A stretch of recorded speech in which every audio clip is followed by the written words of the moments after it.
HOA, Karen had always treated the neighborhood like her personal kingdom.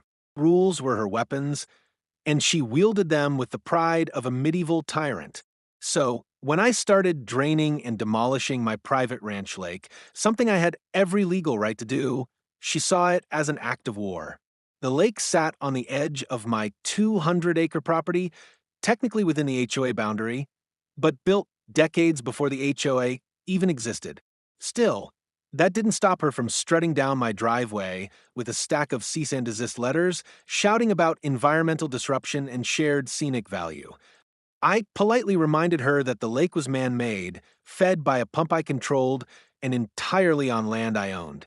Her face twisted into that signature Karen snarl. Later that day, she called the sheriff. Not once, not twice, but 3 times. By the third call, claiming I was destroying protected water resources, the sheriff finally agreed to drive out himself. Poor guy didn't know what he was walking into. I was in jeans and work gloves, standing beside a crew as the last of the embankment was bulldozed. The sheriff stepped out, asked for the property owner, and the moment I told him my name, his entire posture shifted. "Wait, you own this property?" he asked. "Not just the property," I smiled.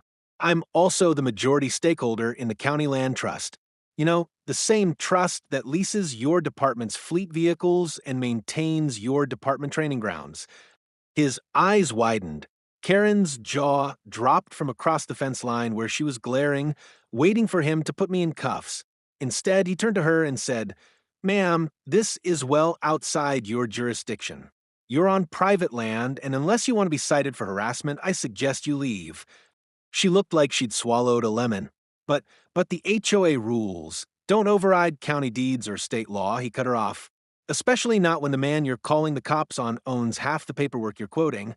Karen stormed off in a flurry of angry steps and muttered threats about taking this to the governor. The sheriff just chuckled. "Let her try," he said. I waved the crew forward. As the last scoop of muddy water was drained, I felt something better than satisfaction: freedom. The lake was gone, but in its place, I was building something new. A sanctuary, one with zero room for Karens.